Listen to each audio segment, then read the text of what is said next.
Good morning. My name is Trevor Weston. I'm chair of the music department, and I wanted to say a few words about this really fantastic, interesting event. Cristabella Fortna actually is a triple major: music, chemistry, and French, not in any particular order. Today, her thesis defense combines her music and French majors. On Monday, she's doing a chemistry thesis. So today is a combination thesis where she's going to talk about the research she's done about French flute music, and performance, part of the music major, talking about, well, performing the music itself. She will discuss each piece, play it, and then at the very end, as a thesis defense, there will be time for questions. Because she is a French major, she will answer questions in either English or French. If you ask a question in French, she will answer in French. If you ask in English, she will answer in English. Questions? Without any further ado, we'd really like to welcome Cristabella Fortna and David Iskowitz, her accompaniments, to the stage.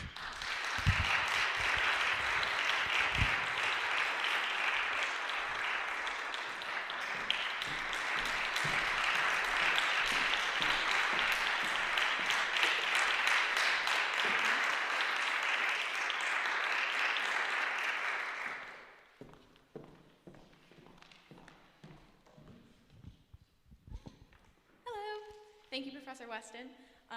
But yes, as he has already said, this is a combined music and French thesis, so somewhere in between an oral thesis defense and a full senior recital. So 3 pieces, a little blurb about each in between. And so generally, I like to imagine this hour as what I have been referring to as a contextualized performance of these 3 pieces. Andante, Pastorale, and Scherzettino by Paul Taffanel, followed by Prelude and Scherzo by Henri, finished with Charles Griffiths' Poem for Flute and Orchestra. And one of the things that I want to highlight in comparing these 3 pieces is how the reinvention of the flute itself led to this development of what a lot of people would refer to as the French style. And so in general, this flute that I'm holding right here is quite different than the flute that would have been played prior to 1833, when Theobald Boehm reinvented the, at the time, 5 or 8 key model flute that was standard at that time. And so some of the biggest changes between the flute that I'm currently holding and the flute that would have been standard in the early 19th century is that now we have a new key system. The buttons work differently than they did before. We have more consistent sizing of all of the keys themselves. And the biggest change, perhaps, is the fact that this is a straight cylinder as opposed to a tapered cone. And so largely it's a lot of physics and re-engineering, but that led to a lot of pretty dramatic musical changes, specifically in the sense that flutes before were much quieter, not that very strong, sharp-cutting sound that we can now produce today. They had a slightly airy, woody kind of sound. Nothing bad, just very different. And particularly when playing the full range of pitches, it would be very inconsistent intonation. You would get a very different sound if you played a super low note than if you played a super high note.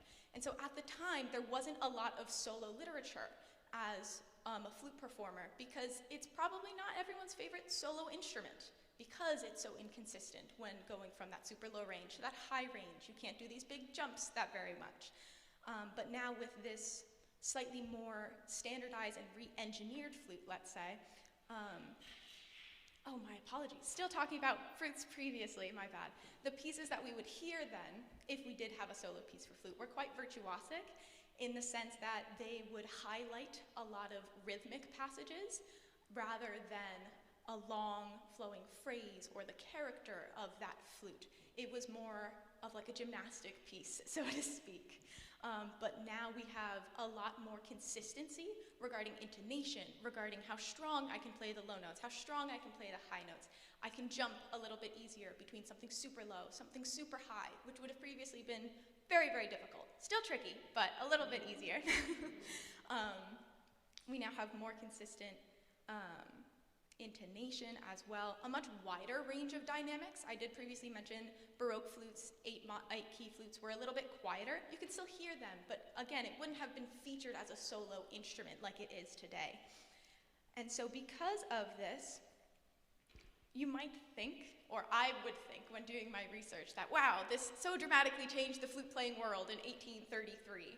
But it was not a dramatic or instantaneous changeover between what was previously standard and this modern flute right here, because a lot of very famous flutists did not want to relearn their fingerings. With this new system, that would kind of be like starting over, which would be a pretty big hit if your whole career was performing as a solo flutist.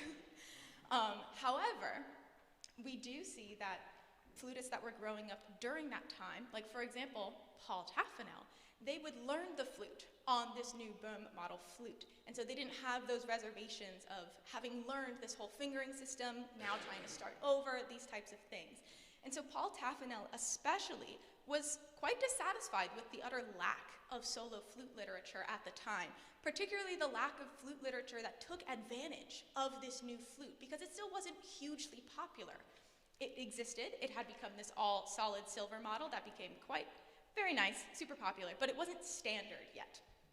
And so through his musical education, he eventually became a professor at Le Conservatoire de Paris. And as an educator, as a teacher, as a judge, he was known to value tone quality over many other aspects of flute performance. So maybe if he was adjudicating a student, they couldn't quite get that rhythm, but wow, did they sound great, that kind of thing. Whereas that might not have been as popular at the time because a flute didn't have these types of color changes that we can now make and show off. And so with his status as a professor, he began to commission a new piece in this style that he so desperately wanted, once annually for les morceaux de concours, which is somewhere between like a jury, a final exam, and just a full-out competition, public competition for flutists of Paris. So they were academic pieces, so they do still show off that slow movement, fast movement, look at what the student can do kind of things. But particularly what he sought to emphasize was these longer phrases that can endure much more and more dramatic color changes, more gradual dynamic changes, rather than simply technicality and rhythm, precision.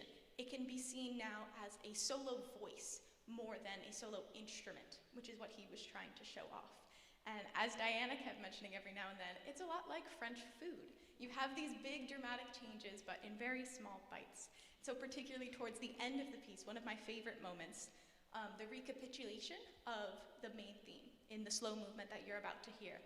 It comes back, but you hear this incredible shift between something that was very dramatic, high energy, to something that is now much more reserved, pulled back like it was in the beginning, all within one note. So enjoy Andante Pastorale and Scherzettino by Paul Taffanel.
So the next piece that I will be playing is, in a sense, the other side of the same French flute piece coin, where the Prelude and Scherzo by Henri Busey demonstrates a lot of similar aspects. So these long flowing phrases and prioritizing, or at least demonstrating as a priority, the development of a character of the flute voice, as opposed to the technicality and skill that the flute requires. So in essence, this piece is, I think, incredibly emotional, very yearning and sad almost, like a true vocal solo. Whereas the Scherzo movement, or little joke in Italian, Scherzettino, this Scherzo movement is a lot more teasing and taunting, almost like a little character just kind of tripping you along their way as they keep skipping off very happily. So it is still quite rhythmically dense and requires that same skill of maintaining this energy, these color changes, mood changes, but the priority demonstrated of these pieces are those long phrases, this character. Yeah. Enjoy Prelude and Scherzo by Henri Busey. I forgot to mention, oh my gosh, sorry. So one of the cool things, I mentioned earlier that Paul Taffanel, as a professor, started commissioning pieces to basically build this repertoire that he grew up missing so much. And so as these pieces became so popular after their performances in the concours, they became quite famous French pieces and are actually collected in the book that I'm playing off of today, which I found a very cool fun fact during my research, because it's not necessarily just that these are famous French people, it's that these pieces themselves were commissioned by famous French people to redefine and popularize, in essence, this style. I don't necessarily think it's fair to say that Paul Taffanel invented this style of playing, because a lot of it kind of comes about with the updates of the flute itself, but especially as a full professor at one of the most famous music schools in the world, you definitely have a lot of influence when you start asking for a new piece every year.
All right, so my last piece is actually an American piece by composer Charles T. Griffiths.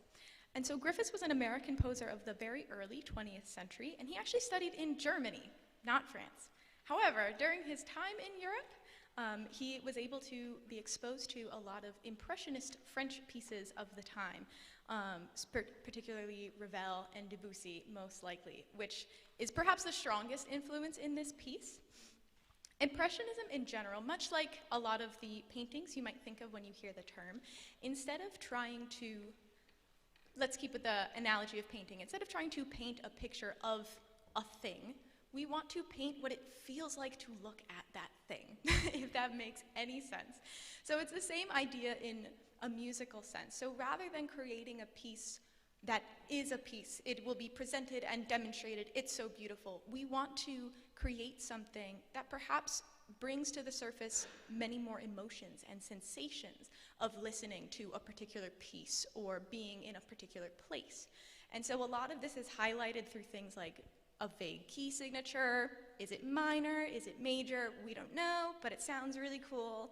And particularly using the solo instrument as a sound effect rather than like a solo voice. So very dense passages that might remind you of like a windy storm rather than a very beautiful musical lyrical idea.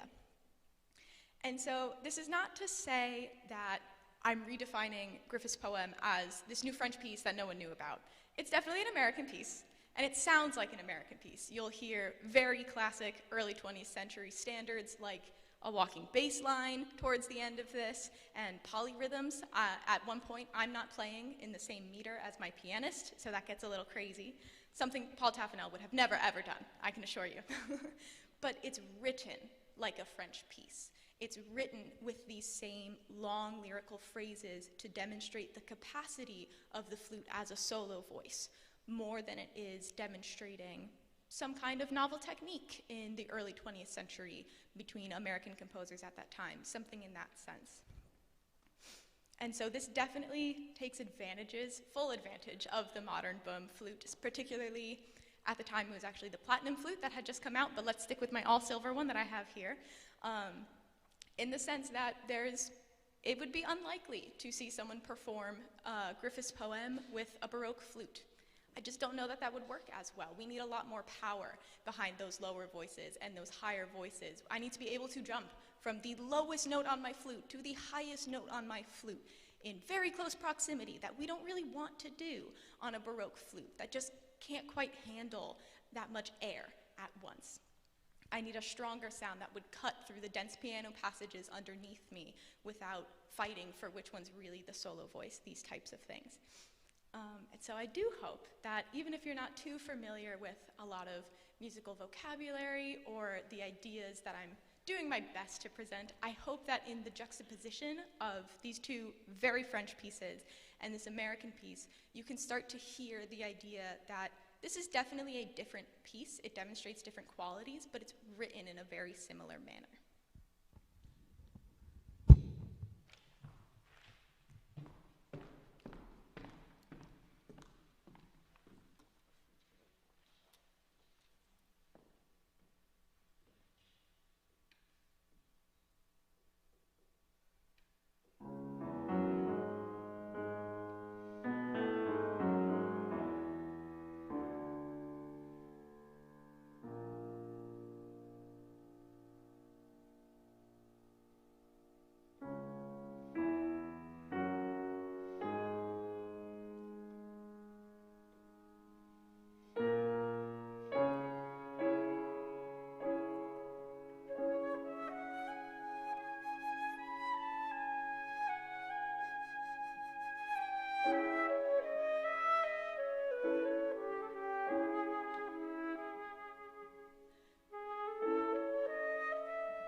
So we're going to transition to the next part of the thesis defense. And maybe what we should do is first have members of the examining committee ask questions, and then we'll open it up to everyone who has attended. I want to introduce everyone in the examining committee. First, Mrs. Diana Charles Riley, flute instructor, also director of the flute ensemble. Dr. Leslie Sprout, musicologist here in the music department. And Dr. Marie Pascal Pierretti, who teaches in the French department. And I guess I'll go last, and I'll just run around with the microphone like Donahue, if you remember that show. I'm not sure who wants to go first, but... Cristabella, j'ai presque pleuré. Bravo pour cette thèse et cette performance vraiment extraordinaire. Et en plus, dans une semaine où on est complètement débordé, et c'est vraiment agréable de t'écouter. Franchement, ton travail nous rend très très fiers dans le département de français. Je suis dans le département de musique aussi, donc c'est vraiment un très très grand plaisir et un honneur d'être ici. Alors, tu dis dans ton analyse du morceau de Charles Griffiths, je te cite, tout comme l'art impressionniste évoque l'idée de la scène ou de l'objet qui y est peint, la musique impressionniste utilise désormais les voix instrumentales pour évoquer un sentiment, une sensation ou une image dans son esprit. La musique est désormais un effet à utiliser plutôt qu'une œuvre à présenter. Alors cela m'a rappelé notre discussion de cours à propos de l'influence du japonisme sur l'impressionnisme pictural et littéraire, l'idée d'incomplétude de la chose représentée, l'évocation plutôt que la description de l'objet, la qualité suggestive de l'esthétique qui évoque la présence par l'ombre, et le tout par la partie, et là je cite Monet en fait. Y a-t-il des traces de cette esthétique, donc japoniste, qui viendrait peut-être de l'impressionnisme français ou anglais, je ne sais pas, ou américain, dans le morceau de Griffiths dont tu parles dans ta thèse, ou d'autres morceaux de ses contemporains? Il y en a beaucoup des influences japonistes ou plutôt... Ah ouais, merci encore. Il y a beaucoup des influences plutôt orientaliste dans ce morceau de Griffiths. Dans la plupart des recherches sur Griffiths, ses compositions, il est nommé comme un compositeur orientaliste, pas nécessairement un compositeur allemand ou français, des choses comme ça. Mais je crois que ce morceau particulièrement démontre ça présente le lien, à mon avis, entre le japonisme, l'orientalisme et l'impressionnisme français. Parce que j'ai essayé de dire dans notre cours de français que, en fait, toutes les peintures impressionnistes sont d'une part japonistes par défaut, juste parce qu'à l'époque, c'était très populaire de trouver quelque chose du Japon et de le peindre ou de le sculpter comme dans une manière un peu obsessive, parce que ce n'est pas nécessairement une valorisation de la culture japonaise ou la culture chinoise, la culture de l'Orient, mais c'est juste d'exotisme. En fait, il y a beaucoup de traces dans ce morceau ici, mais c'est un peu difficile parce que au niveau musical, l'orientalisme, ça veut dire aussi juste des open fifths. Il n'y a pas de tiers dans ces chords. Oh, merci, ouais. Et donc, c'est pas difficile de noter si c'est quelque chose en mode majeur ou mode mineur. Et donc, des gammes pentatoniques sont très populaires avec des musiciens impressionnistes aussi. Et ça donne une air, une humeur un peu orientaliste, japoniste aussi. Merci. Ensuite. Félicitations, Cristabella. Ça a été vraiment un plaisir de travailler avec toi sur cette thèse à la fois musicale et la langue française. But I'll ask my question in English. So for those of you who don't speak French, the question that she was just answering was very analytical on Charles Griffiths and about the kind of early 20th century techniques that were very modernist and very avant-garde at the time. And to have a program like this that has Henri Busey followed by Charles Griffiths, two pieces that were written only 10 years apart, but are worlds apart. Oh, yeah. Busey, incredibly conservative, writing what was essentially an etude for a final exam. And, 40 years later, he was still railing against modernism. Griffiths had the freedom and the desire to explore new sounds. So I was wondering if you could talk a little bit about, as a flute player, approaching, learning for performance, a piece that is both sort of, one piece is very staid and very predictable and in a genre that had a 50-year history by that point, or a 100-year history by that point, versus a composer who was writing a very free, basically a concerto for a flute and orchestra where all bets were off. That's a very interesting question. Thank you.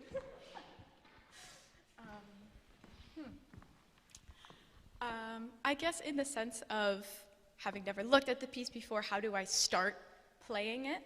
Especially with a piece like this, going back to those ideas of 20th century composition, just bringing all of the tricks out of the hat that we possibly can, starting with the most complicated passages first, because I think that also helps contextualize the rest of the piece as a whole.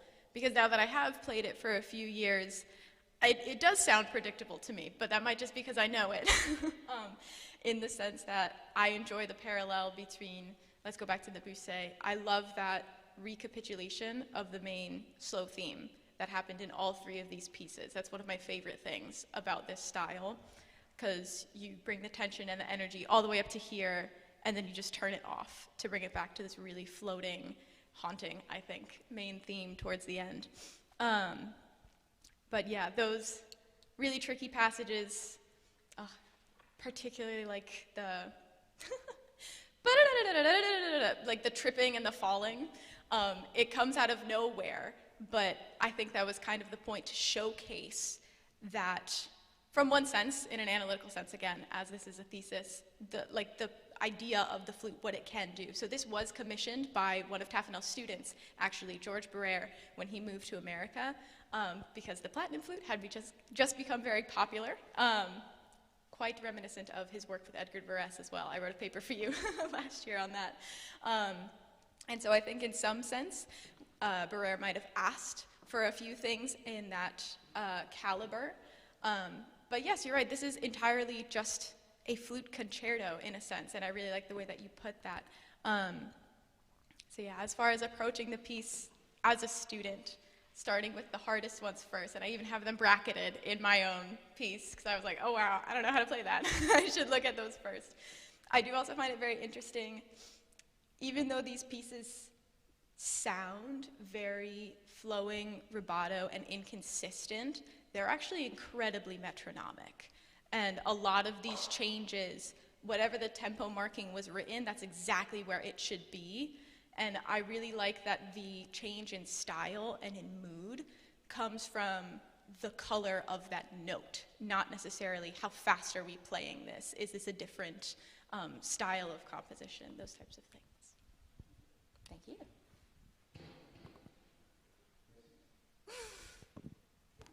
Bien. Ensuite. Good morning, Cristabella. Hi. You are a pioneer. It's a joy to see you today. My question has to do with a bit of what you touched on during your presentation. Our time together has been spent during the French music, comparing fine French music a lot to fine French cuisine. La Bernardin, La Cirque, a lot of really fine places, and the wonderful chefs will take great pride in a few things. Small portions, not necessary to have big portions, the finest ingredients, mixed with very, very fine technique, flambe, whatever they might do in the kitchen, and then presentation when it comes out. But all of this must be done in a small entree, small portion.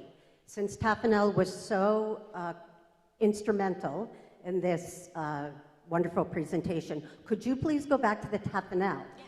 And if you had to find a very small period of time or entree, could you find the measures that incorporate everything you have worked on, from large interval jumps to color, to presentation, to everything that you would serve to us as a fine French flautist? Yes. Lovely question, by the way. I think that's so fun. I actually have two for you. I think one, touching on your idea of, though you didn't mention it this time, I know you've said it before, like just packed with flavor in that one little bite, right? I think towards the end of the Taffanel, those broken arpeggios, it repeats 3 times.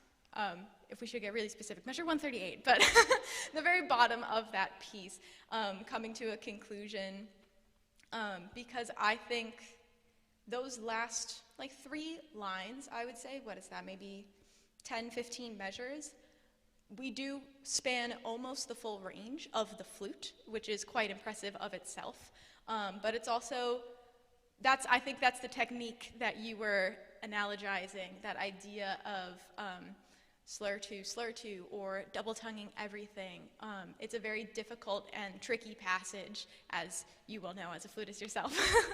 Very tricky part, especially to bounce from these particular pitches. So going back to the idea of a lot of this could not have been done, or at least not done as well on earlier models of flutes. I would say that this is definitely one of them. To make these jumps, even though these notes by themselves are not hard to play, it's very difficult to slur from like D to G sharp, B to F, these types of things at that tempo, at that force, really. We're pretty dramatic at that section.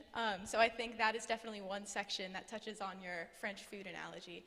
But I think another, and my favorite, I think, though I did already mention this, that might be cheating, but measure 39, going into 40, when we come back to that main theme, because the ritardando is like written into the piece. I don't slow down with my tempo. The actual rhythm of the piece, the notes, I should say, expands in those 2 measures prior. And just on that one note, I'm going from forte to piano without breaking that pitch, without re-articulating it. Small fun fact for those of you not looking at this piece, it's also written as 2 pitches, but they're enharmonic. So I go from A sharp to a B flat. It sounds the same, but I think that also points to the shift that is happening in just that one moment of space. I have a comment and a short question. First of all, I want to thank you for such a great liberal arts presentation, research. You know, your research connects different disciplines, guided by your interest and your experience. And for all of the underclassmen who are thinking about doing a thesis, you should think about that. Think about doing something that is based on what you find interesting and what you've learned. And that's, I think it's been fantastic. My other question or comment is, when we think about the history of classical music, usually it's driven by individual composers who are defining new styles. But what you're touching on is a really other important aspect, is that technology had a huge impact on what people wrote. Meaning once Beethoven realized he could use that piano music changed. And maybe you can talk a little more about that. You've been talking about it throughout, but how, you know, that impact of technology kind of impacted not just the flute, but also the repertoire a little more, and the history of flute music. Yeah, so I think from that perspective, I agree with that completely, because you're so right. When we especially in your classroom that you actually just came from, we were probably talking about how, like, if we think of musical time periods, we're looking for those big names. We're thinking of, like, Mozart, Beethoven, and then any name that you can think of from the early 20th century, because there's far too many at once. But in that sense, as a student, we're kind of guided by who shaped this music at this time, which I think is still a wonderful perspective, but I found it very fascinating when looking into this work, particularly what pieces I was going to play, and I promise this does come back to answer your question, because I had been trying to find a way for years to play a different piece on my senior recital, because it's just my favorite piece in the world, the Fantasy Pastorale Hongroise by Albert Franz Doppler. Absolutely stunning piece. I did play it last year for a concert, and I was like, this has to go on my senior recital. It's awesome, it's awesome. But then I was like, oh, I have to write a paper about my senior recital. That's the thesis part of this recital. And unfortunately, there's not a lot of literature on Doppler's compositions, at least not that piece as well. So that kind of had to go from the sense of just the academic portion of the work that I've done. But I was noticing in really finishing up my most recent drafts for you guys as well, a lot of the things that I say about the Griffiths, I could have also said about the Doppler, because that is a Hungarian piece. You hear it. It sounds like it. It has those pitches that really just remind your brain of that kind of style, that feel. But it is written just around the same time period. I want to say 1835, something like that. Very, very close to the other pieces that I was talking about in a different country. And so this flute had already been invented. It might not yet have become popular at that time, but Doppler was also a very famous flutist, raised by a famous flutist, much like Taffanel. And so I'm sure that if I was able to find more documentation, I might be able to uncover another example thereof, where this new technology came out. Someone was like, oh my gosh, that's so cool, why aren't we all doing this?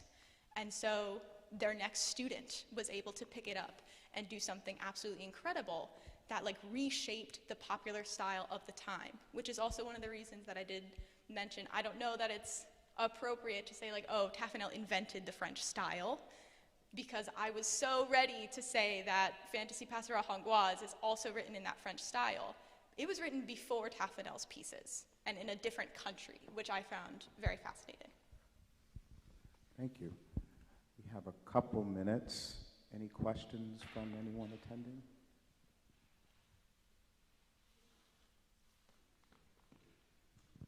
Hi, Cristabella. Hi, Susan. How are you? Guys, this is my previous flute teacher, sorry. So before I came to Drew, I took lessons with Mrs. Graham. Thanks, Mrs. Graham. It's Susan now. Okay. Come on, you're grown up. I really enjoyed, especially the bits that you touched on with talking about the bum system flute. And I'm curious if in your research you did any looking at and actually touching of and playing of an actual traverso or any early flutes. Just because I really like the way you spoke about it as a traverso player myself. Mm-hmm. Yeah, you're absolutely right. Well, I mean, you couldn't have played the Griffes poem because it only goes down to a D. But so that's a two-part question. So first, did you try any early flutes? And the second is, have you then continued your study of like American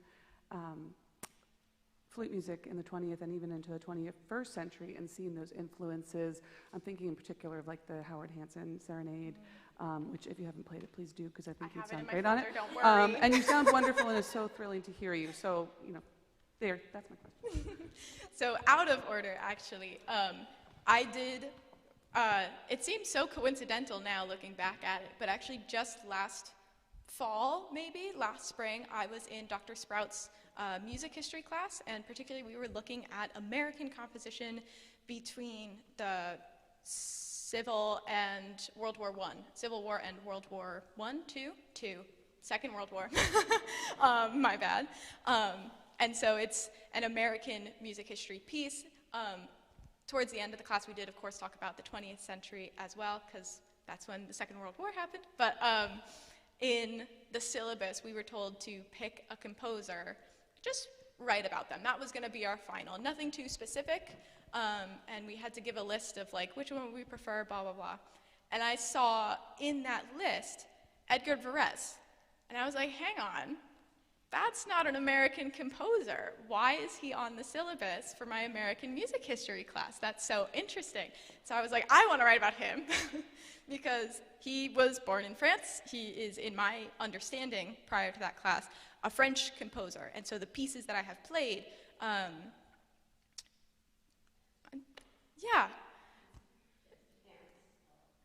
Danse de la Chèvre? No. Thank you, Density. I was coming up with a totally different piece. I'm so sorry. Same time period though. I'll take that, half credit. But yeah, so the pieces that I have played by Edgar Varese, I was like, oh, this is such cool 20th century French music. I didn't know that we did this, because that's in a different book, that type of thing. But it was really interesting to see, in the context of that class, the reason we were learning about him in our American music history class is because what he did for like music societies and conductors and presenting music in this new and newly popular musical location, which was really cool to see how we got from all the way over here in France, where at this time, we're talking now like 1920s, 30s, about the same time as Griffiths. He was kind of fed up with this late romanticism that Paul Taffanel had really helped make super popular. He was like, we can do more, I want to do more, why aren't we doing more? So he came to this other country and was like, look at what they're doing, that's so cool, we should all do that, blah, blah, blah. So I thought that was really cool to see another link between a French composer and another French student. So George Breyer also commissioned that piece to show off the new platinum flute as well. That was about 10 years after he had asked Griffiths to write this piece to show off his new flute as well. And then going back to your earlier question, no, I've never actually played an earlier model flute. However, I have been in your house, and so I've like been near these Baroque flutes. But I have not actually gotten the chance to play any of these flutes. But I was looking at a lot of like the old patents for these types of flutes, and it was very interesting to compare the differences between the two. Maybe one more question.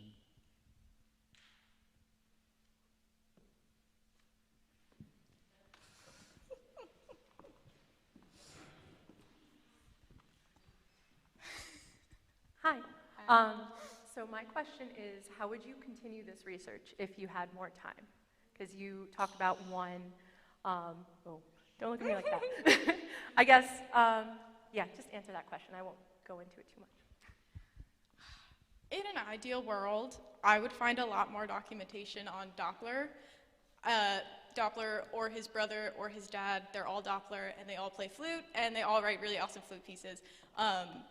Because I think, especially towards the end of really like finalizing the whole thesis draft, as opposed to just like bits and pieces on the same piece of paper, I was really so excited to be like, oh wow, this is exactly what I was talking about. But there isn't a lot of documentation on him or his family. There's like general Wikipedia things, like I know about him, but from what my teachers have told me, what I've heard from other people that I've worked with, nothing that a historian has written or documented. So I think it would be super cool if I had all the time in the world to try and find out more information about Franz Doppler and why he wrote that piece or how it came to be. Is there a real connection between this new invention of the flute and the creation of that piece, or did I just notice these similarities, that kind of thing? I think the answer to that is that you're going to graduate, but you can't That's leave. true. So you're going to have to stay here and continue that research. Thank you, Cristabella, for a fantastic presentation. Thank you, David Esquitz, for your playing. Thank you to the committee. Thank you to everyone who came. If you want to hear Cristabella soon, like tomorrow, there's a mistake on the back of the program. Tomorrow's the 22nd. The Jill Spertitis Memorial Concert will feature Cristabella and 3 other students, directed by David Iskowitz. Ah, there they are. There's 2 of them. Some of them. So please come.